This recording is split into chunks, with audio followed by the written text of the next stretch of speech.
Deep Dive with David Stendhal, where we trade without ego, no emotion, no greed, and no opinion. Before we begin tonight's video blog, please read over our trading disclaimer and remember to trade smart and accept the reality that trading futures is risky. This presentation does not provide buy-sell recommendations, and our information is strictly provided for educational purposes only. As always, trade at your own risk and analysis. Hey, it's David Stendhal with tonight's Deep Dive. It is July 17, 2018. Thought I'd take a look at the S&P 500, the ETF being SPY, in part because we're starting to come up to some resistance. We're not there yet, but the seasonal tendencies are starting to turn over, or close to turning over. So I just want to sort of point out in advance certain things that are probably going to take place with the S&P 500, and theoretically how you can start to prepare for that. So the trends are all pointing to the upside because it's been nice as of late on the long side, but we have a technical rating here which is flat, which is an indication that the market is poised for some type of a change. And I think because we've been in a trend to the upside, that change is either going to go flat or have theoretically a little bit of a sell-off to the market, and that corresponds with the seasonal tendencies to the market right here as well. So let's just take a look at the market, and then what we can do is we can take a look at where the market theoretically should be going and what to actually look for. So this is a weekly bar, just so I could really show the strength to this particular trend. And here is the major resistance. It's obviously the high that was set earlier this year, but this is the point where the market is going to have some difficulty breaking through. Now, what we want to do is, with this particular trend to the upside, when is that particular trend going to slow up and potentially start to top out here? And that's where we'll look at the seasonal tendencies to the market, because that will give us a clear indication, I think, as to where things are really headed here. So what I want to do is I want to come up here to seasonal overview and first show you what the seasonal top 10 looks like, and show you that the S&P 500 is on that list. So it's a market that you should be watching along with hogs and corn and natural gas. But here is the S&P 500. It is showing as of late some close proximity to past trends in the market, especially over the summer period here. So here's the S&P 500. Let's take a look at some turning points here and really look at some pivots to the S&P 500. So we just simply come over here to the S&P 500. We're going to look at the 5, 10, and 15-year charts, and what this is telling us is that it's hard to see, but this little blob right here is really just a little kind of a darkened triangle. That's yesterday's action. We'll update the charts this evening, but that is yesterday's action. So you can see they were coming up to, at least on the 5-year charts, a bit of a pivot, and if we hit that pivot, just according to the the seasonal charts, we would see the market start to kind of wane, start to topple over, and then have a nice little sell-off into latter part of August, going into the early part of September.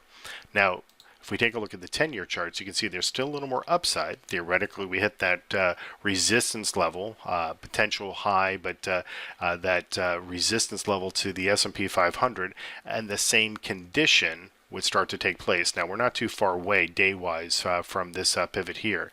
And if we look at the 5, 10, and 15, you can see that all of them are basically pointing to a little bit of a peak here in the latter part of July, a sideways to basic sell-off to the market, and then a pretty strong sell-off into the latter part of August, and kind of a bounce into early part of September here.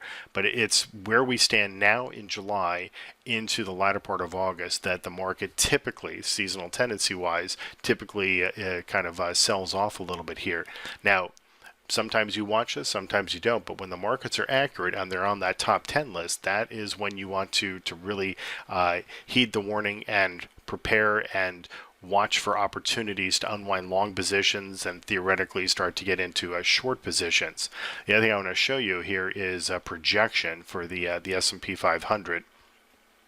And what we do is we take a look at all of the seasonal tendencies for the 5, the 10, the 15, and the 20-year cycles, give them weighting depending upon how strong their seasonal accuracy levels are per market, I won't go into all the particulars, but we come up with a projection, and that projection, and that's all this is just an idea as to where the market might be going to prepare a trader for how they may want to adjust positions as the market is actually doing things. So there's a lot of conditions that come into play, but it does show us that coming into Monday of next week, that the market has a tendency to sell off here. Now, this is only going into early part of August, and we've been talking about going into the latter part of August, but do keep in mind that the trend would be to the downside with the seasonal projections.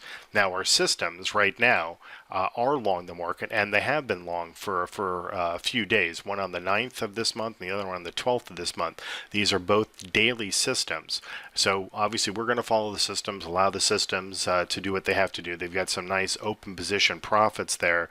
Hopefully some individuals have been able to get into their own positions in the S&P 500 given the wealth that's really being generated here with just a couple of contracts. But then the other thing that I would have you do is realize that if we get into that surge where the market starts to peak here theoretically next Monday and then starts to sell off into August, and no one's saying that that's going to happen.